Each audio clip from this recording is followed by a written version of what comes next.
T'es en terminale ou en prépa, alors écoute bien, ça va t'aider. Parce que c'est un point d'incompréhension qui est revenu pas mal dans mes commentaires. Le commentaire dit moins l'infini la dernière, donc c'était un calcul de limite que j'avais demandé de faire, mais on peut dire directement ça par croissance comparée.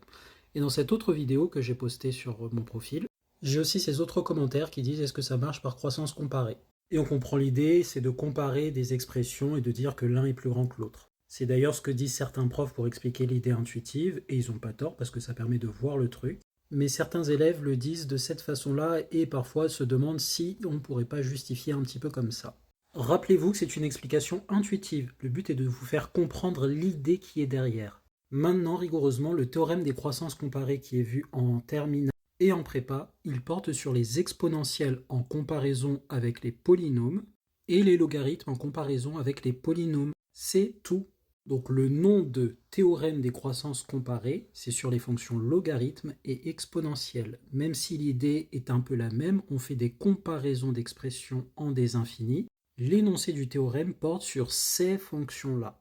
Donc si vous utilisez le théorème des croissances comparées pour des fonctions polynomiales entre elles, donc des fractions rationnelles ou des sinus avec du polynôme ou toute autre expression, vous n'avez pas les points parce que vous n'utilisez pas le bon énoncé, le bon théorème. À vrai dire, le théorème des croissances comparées ne vous donne même pas la comparaison entre exponentielle et logarithme. Bon, évidemment, on peut la déduire très facilement à partir du théorème des croissances comparées, mais notez bien les énoncés que vous utilisez.